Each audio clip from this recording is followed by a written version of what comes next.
I had one not too long ago, and it was like, there was 45 seconds of copy there. Oh, my gosh. It's like, this is a 30. It's got to be a 30. It's like, okay, I can make it fit 30. I did radio, Right? but it's not going to sound right. Nope, that's what it's got to be. Okay.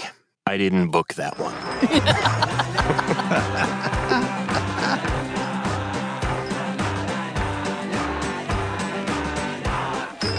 So today, we are talking about chasing perfection. What? Why? Do you like to be perfect? I don't chase it. I am it. Oh, boy. Here Here we go. It's going to be a good one. That's how we start. So this probably comes up mostly with auditions, right? Yes. You know, sometimes you just, I don't feel like I do it anymore, but I know I used to. I try and get it just perfect. Yep. The problem with that is you do it over and over and over, and you just kind of lose it. Yes. You lose your connection to the script because you're just chasing like, oh, I want this inflection here, and I want that one there, and it's got to be whatever. Too many down sentences, too many up sentences. How do you get that natural feel? Yeah. Right. Yeah. Well, and, I used to, it's funny because whenever it gave me the option to submit multiple takes, not the ones that say, please give us at, a minimum of, let's say, 3 takes if it's just a line or so. Right. Not in that situation. But usually if they said, just go ahead, give us 2-3 takes, whatever, I always went for the 3 takes. Now I'm like, well, if it's optional, they're like 1 to 3. I typically at this point might just do 1 because I don't want to overthink it. But you're a professional. Yeah, we're all professional, Al. I think there's still benefit to doing 2, but 3 seems excessive. It does. That's but extreme. I think that's where we get in our heads, right? We're like, sure. And then the Frankenstein, don't Frankenstein your work, although we've all done it. I know I have. But it's seeking that perfection, right? It's like, but I like the way I said something in that one, but the rest of it was so much better than, Yes, I'll record 5 takes and then mix it down to 3. Yeah. I still do that sort of, but it's because, I can't read, so I screw up halfway through, and then I'll start over again, and then I cut out my flub. So it's not like I'm taking take 1 for this line and take 73 for this line. Right. No. And good Lord, I don't do that many takes anymore. Yeah, I can't. I used to, though, right? See, you used to as well. You used to do more. And I think that comes with time, right? It's kind of accepting like, okay, otherwise you're just doing that over and over again. Yeah. But one of the things I've done recently, and this has been a really tough one for me, not removing when I'm taking a breath for commercial work. That's kind of been beat out of me by my coach now. Not to take out the breaths? Yeah. And she's like, be human. Breathe. It's, in between.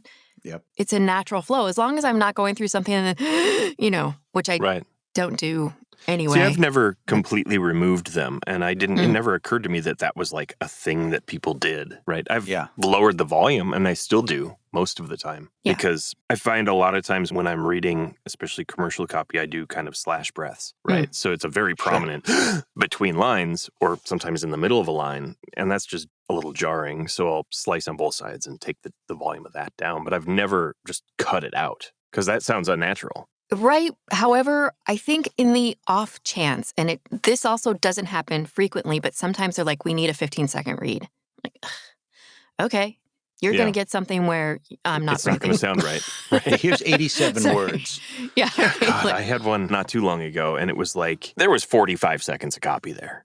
It's like, this is a 30. It's got to be a 30. It's like, okay, but you want it to be like heartfelt and whatever. It's not going to sound right. Yeah. I can make it fit 30. I did radio, but right? It's not going to sound right. Nope, that's what it's got to be. And, okay. Right? And not an announcery, just really heartfelt. I didn't book that one. I mean, we have limitations, right? And I had that with a booked gig that I did. I gave them the takes. I gave them single lines as well that they requested. And they still wanted it shorter. Right. So I gave it to them shorter. And they took it. But I was like, I was really surprised that they wanted kind of me to do that versus, like an audio engineer or somebody on the other side of it. Yeah. But that's where I'll run into that perfection thing, trying to get the timing right, which is why when I see those with it's really important. Try to get it as close to, 29 seconds that you can. I'm like, 29 and a half. Right. I try not to look at it. But yeah, I think the more that I'm focused on timing, now I'm not focused on, connecting with it. To the story, yeah. Right. You take the natural out of it. I had an audition just this past week that was the opposite problem. It was a 30, but even reading it slowly, there was like 25 seconds a copy. See, that's on them. That's on them. They've got to make that work. Right? I'll read it slow, but if I go any slower than this and stretch it to 30, it's not going to sound good. Man. Right? Just add another line or two, guys. Come on. You're paying for 30 seconds here. Yeah. What was your question, Al? I was going to say, how do you, with these being auditions that we're talking about, do you, it's a rarity that the job is booked with the audition material. Oh, you mean using that audio? Yes. Do you take less care in the audition knowing that? I mean, you want to give the best performance you can, but is that where the search for perfection works against you? You're trying so hard in the audition that you overwork yourself and work yourself out of the job. Sure. Yeah. Because you're hoping that you won't have to actually do the... Yeah, I don't want to have to do this twice. Yeah. Right. I don't think I ever think about it that way. Yeah, I don't. Because I'm kind of like, I audition and forget about it, but I try to give them the best audition. Sure. Although I know some people, Will, I think you do it. Don't you save yours as WAV files and MP3s? I don't do that. It records as WAV, so I have it as WAV. I don't render it out as WAV. I only, bounce it to an MP3. Right. But if they decided, hey, we want to book you and we want to use your audition audio, I could simply just render out a WAV file and send it. It wouldn't be a problem, which is benefit of doing, an individual project per. Yeah. Because I just have to go back, find it, and hit render, and I'm done. I don't have to screw around and set a time selection within some larger project or whatever else. There are a lot of people actually, they'll do batch recording and they'll record, for a half hour in a single project and then go back and edit and bounce out each individual audition and send those in. I don't do that. Gosh. I do a single project per audition, which sounds like a lot of work, but it's way more organized because I used to do it the other manageable, way. Yeah. I used to do it the other way and it worked, but I didn't find it to be any kind of a time saver. So. I'll do that only for, I recently had an animation project where there were several characters that I wanted to read for. So I would read that all on one file and then save those selections as instead of, stopping, editing, It was much easier to kind of batch that particular project. But I do that too. If there's a project that's got multiple roles, I'll do those in a single project file and then create regions for each role. And then I do my render using wildcards and render each region individually. Yeah. Question. Answer. You talked about not Frankensteining. When you're doing multiple roles, multiple voices, what's your technique? Do you read all one character and then you read all the other character and then you mix them together? You don't change usually don't mix them together. Don't mix them together. There's maybe been one, I can count probably on one hand, the number of times that I've been asked to do multiple roles in a single file where I'm switching back and forth. Sure. And in those cases, yes, I have read all of this character's lines and all of this other character's lines and then cut them together because it just sounds more natural that way. Yeah. Sure. Rather than, I could switch back and forth, like Seth MacFarlane does, but... I was thinking of the guy from Game of Thrones. Which guy? The guy that read the Game of Thrones book. Oh. He did all the characters. He did everything. Right. Or the Harry Potter. I mean, those are all different characters. But well, I think when you're talking about long-form narration, that would be different. Yes. Yes. Then I would read that with all the different... That's like narrating a book with characters, right? And I also... I can count on one hand as well, where I've had it let's be Linda and Gertrude and they're having a conversation had to sound absolutely different from one another, but they wanted it on one MP3 if they could get one actor to do two characters. But I kind of did it. I think, Will, you said it. You did it the same way. You just recorded character all A. of Linda and then all of Gertrude. And then interleave. Yes. Yes. Because it's too hard. Those guys that do that long form multi-character, those guys are my heroes.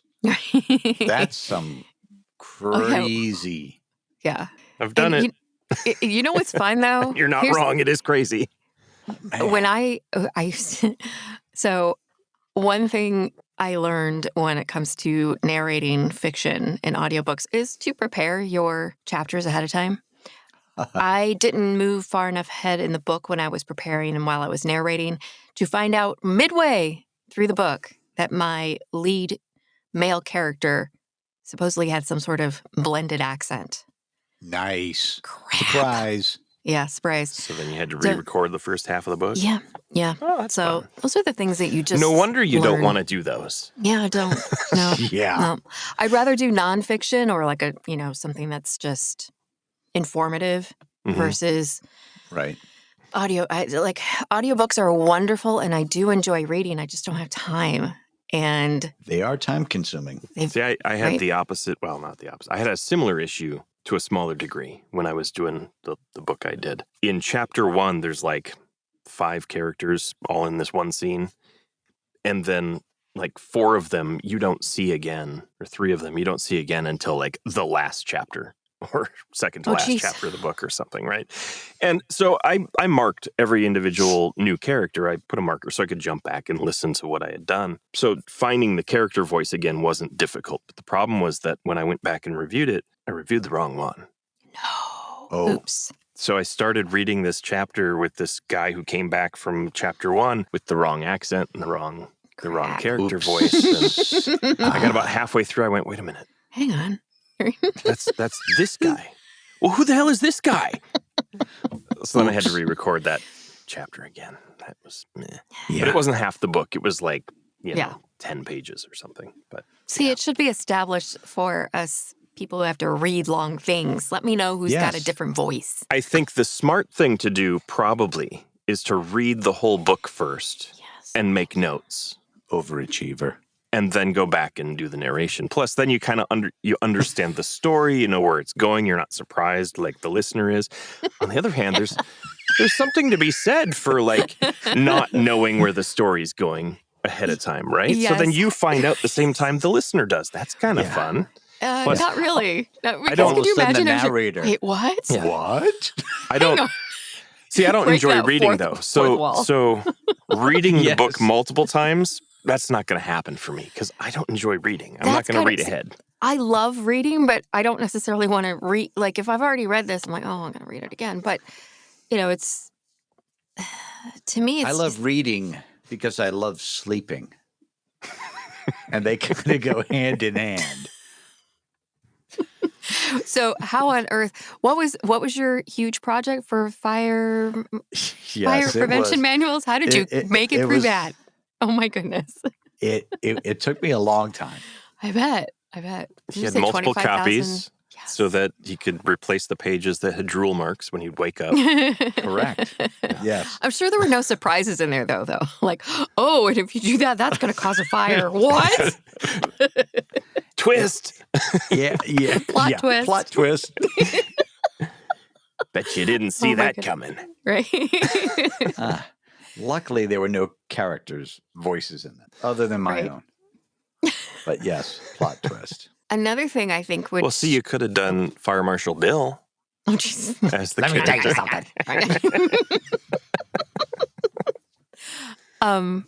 Shoot, now I forgot my thought. It was important. It was about being perfect. Okay, we're way off topic anyway. I know, right? So hang on. Are we, though? I don't think we're that No, we're talking about chasing perfection. We've been further off topic before. This is true. But to your point of switching between characters on shorter form stuff versus longer form stuff, what you've got going for you with the longer form stuff is the narrator voice between character lines, usually, right? So it's blah, blah, blah, blah, blah, said Bill. No, she said, or whatever, right? So you've got that little buffer where you're kind of shifting, although that's yet another voice you got to maintain. unless your narrator voice is your main character. Don't try to do it as a cold read. Oh, I don't know. That's what Punch and Roll's for. What I found most confusing in audiobook narration is when it's dialogue between multiple characters and it doesn't establish which character's saying which, right? So you just have to like figure it out. Like, oh, okay, the last person that talked was Bill, and then this is a line that's just quoted, and then the next line is just a line that's quoted. Those are two different characters. Which one is which? I don't know. But it's two people talking to each other. It's the two people in the scene, but maybe there's three people in the scene. Who's actually talking? Surprise! It's, Or you have the long line and you're narrating it, you're reading it, and then all of a sudden it says, said Nancy. Oh, crap. Oh, hello. Hey, nice keyboard. I know, right? You're welcome. Yeah. You've been reading as Frank and... Exactly, yes. Nancy. Correct. Oh. That was a whole page! Yeah. Well, speaking of Nancy, Nancy Wilson with our coach. Yes. I know that she doesn't like to read the specs. First, which I think is helpful to kind of get out of that perfection thing too, because if I read something and they're trending towards something younger, I'm going to do things with my voice that maybe wouldn't be as natural if I just gave it a shot with my regular voice. Right? Yeah, because your regular voice doesn't sound old. But if you look at the spec and it says, 20 something, you're probably going to raise your pitch and give it a little bit more bounce and whatever. Right. But that doesn't necessarily serve the story. Exactly. Right. So not reading it ahead of time and just kind of getting out of that headspace, I think has been helpful as well. Sometimes it's hard to trust the things that have been sent to me are meant for me to read, because a lot of times I'm just getting an audition that's kind of on the email blast, right? Sure. Yes. Reps, so depends on the source, right? Depends on the source, exactly. So it does. Yeah. And it's sometimes you just have to trust your instincts when you get that piece of copy to kind of look at, why you're saying, why the hell do you care about these words, right? And stop getting so deep into it that, oh, now I need to sound like I'm 20. No, I don't. Yeah. I don't need to sound like I'm like that anymore. The Insta voice. Right? So do you do the whole, who am I talking to, that whole thing? Probably not so much anymore. I've always, even way back, whenever I got copy, I really just tried to figure out, well, what's the point? Why? Why should, seriously, that's like, why should anybody care? Sure. Right? That's always been the way I looked at copy. And then, you got people that do, script analysis. Okay, yeah. But still, it comes down to why am I saying this? And don't try to sell it to me, because if anybody tries to sell you anything, you're like, it's icky, right? Yeah, making it as authentic as possible has always been how I approached it anyway. Like talking to a best friend over a cup of coffee at the Starbucks? Yes. Yeah. Now, is the Starbucks busy or is it empty? Yeah. Is your cup full? Do they have a live band in the corner? Well, I mean, okay. What? Yes, and what? But it will change. It will change the way you project, right? Sure. It does change the environment. You will change your read. That's for sure. Right. But it still shouldn't take away from the purpose of why you're reading that to begin with. And I think that's the hardest part. I actually just had one where it was like, give us, 2 or 3 reads or whatever. And they had specific instructions for each read. So like, this one is more direct and intimate. You're talking to a person. Now this one, like, you're trying to talk over a loud band that's playing. Like, okay. Okay. Cool. Well, sometimes you appreciate those specs. Yeah. Here's a spec I got yesterday. Male, 55-ish, a grizzled veteran of personal finance who knows what's what. Mm-hmm. And that's it. I think I might have seen that one. I like the word grizzled. Grizzled It's veteran. the whole, I know what's what. Veteran. Right. Exactly. Right. you know your stuff. I know the difference between a penny and a pound. It's important. Oh, that's lovely. Right. Okay. It's important. It is important. Yeah. So how long do you spend on an audition usually? On a good day and on a bad day? On a good day? Yeah. If I'm in exceptional voice, I don't spend a whole lot of time. I I like to say I'll go over it twice, 3 times, figure out where I'm going with it. Before you record? Yeah, before I record. Yeah. And then I'll do 27 takes, and then I'll just mix them all together. It's quite simple. You got my 72 beat. Easy. All right. Yeah. So, you get a 30-second. It takes me about 3 hours. Oh, sure. Yeah.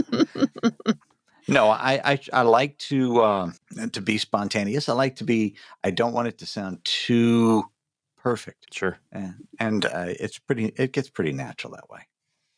So 5 minutes, 10 minutes, 15? 10 minutes. 10 minutes. I'd say I'm about 15 to 20. Okay. Which to me is too long. Yeah. You're personally. a perfectionist. Yeah, that's a bit long. I know, but it's usually, but it kind of depends as well, right? If it's something if there's medical words in it, oh God, right. I have to Sure. look Research. up stuff. Yep, research. I had even so they told me how to say it. I have seen the same commercials on air. I'm like, oh, well, maybe one of the other reasons I didn't book that is because I did not say the product name quite like that. Or they didn't, and that's why you're getting the audition. I don't know. It was pretty bad.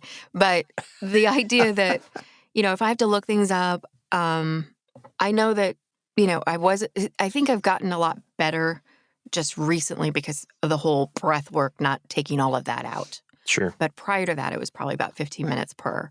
Sure. I've done them quicker, but I do have a tendency, and I don't know about you guys, and this is part of that perfection conversation. Once I record, I'll always listen back. Oh, just to make sure, because I had one just last week. I'm so glad I do that. That's part of my workflow is listening back because I left in 2 different ways I said something right in the middle of the script. Mm-hmm. And I forgot to take one out. Sure. Right? So I was like, oh, dang. Good thing I listened to it before. Oh, yeah. I hit send. Yeah. I listen, I read along, I whistle, whatever it takes, because, it's right. Simple things like at the beginning of the script, you say data, the back end, you say data, right. Crazy things like that happen. What about you, Will? How quick are you? My average is probably 7-ish. Ooh. There are times when it's, 4 or 5 minutes, and there are times when it's 10 to 15, but typically I'm under 10, I think. But I also record kind of from the start. I'll typically do a rip and read on most things and figure it out as I'm going. Because you never know. Maybe I nail it that first time. I basically never do. But maybe I do. That's cold. And you never know. That's true. I actually admitted that to Nancy recently. She said, well, we need to fix that because you need to nail it on the first time. That shouldn't be your excuse. You shouldn't give yourself that out. I was like, okay, that's fair. I'll work on that. That is fair. I mean, I think that's coming from a place where we were still going into studios and you didn't have that luxury, right? Yeah, you could go in there, but, when we went to a studio, we were supposed to be there about no more than 15 minutes prior to your allotted audition time.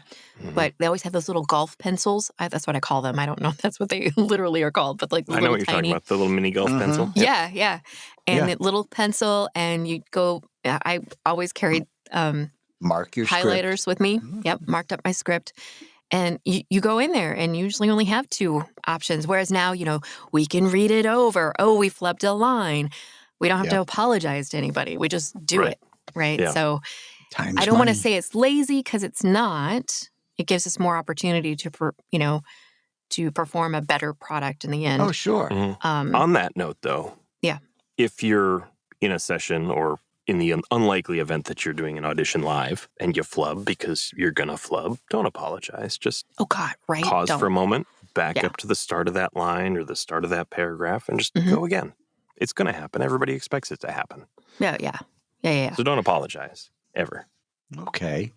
I'll take a pause, and then it's just so the audio engineer knows, like, we're going to take this from the top. Hang on. Yeah, and you're collecting yourself, and you're ready. Yep. I usually break out into the Jessica Simpson jig.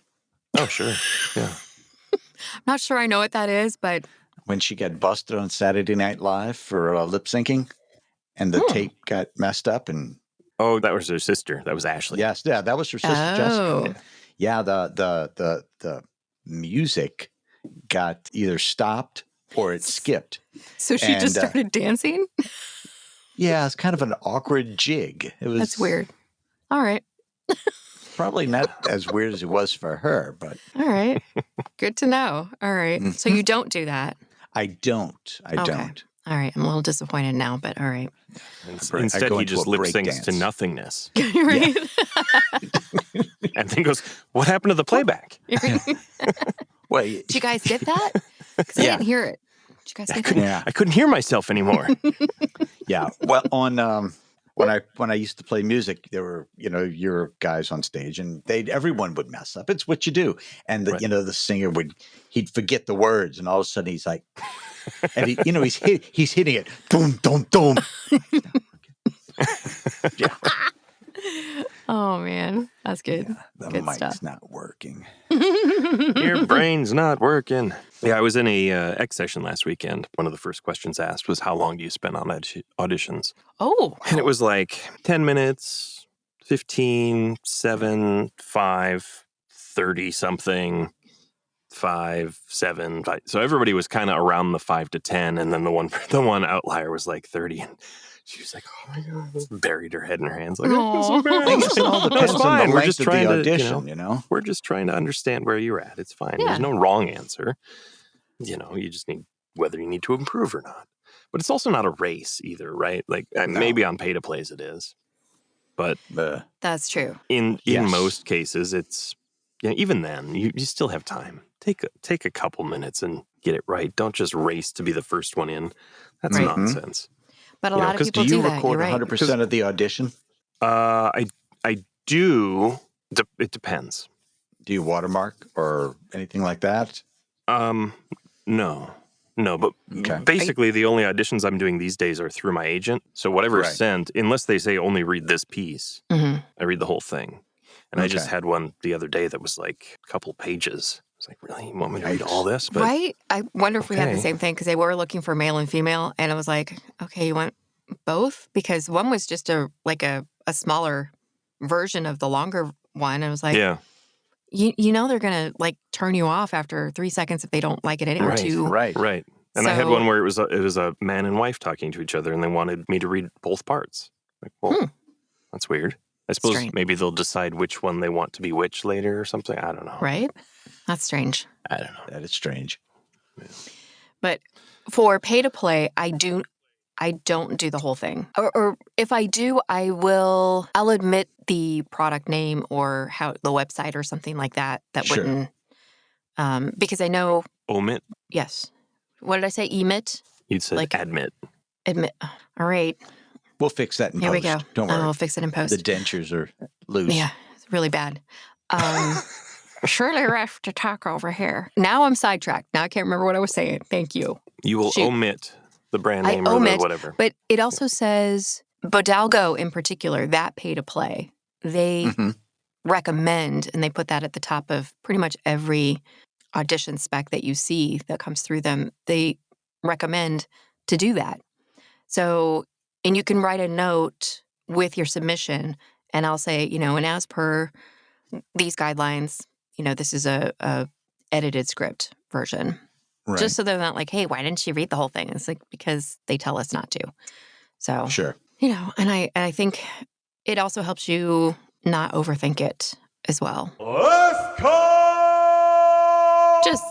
Just don't overdo it. Do your best. Get the audition out there. Be done. Don't overthink. Don't Frankenstein. I say give it 2 reads and let her rip. I say understand the story and serve the story, but don't try to be perfect. Don't try to sound perfect. They don't want perfect enunciation. They want, real, relatable. Conversational, yeah. Not over-enunciated? Not over-enunciated. Right. Brilliant. Wonderful. Well, there we go. Don't chase perfection, folks. And we'll see you next week. And have fun. I need a Long Island iced tea. Bye, guys. Long Island. Long Island. Yeah, baby.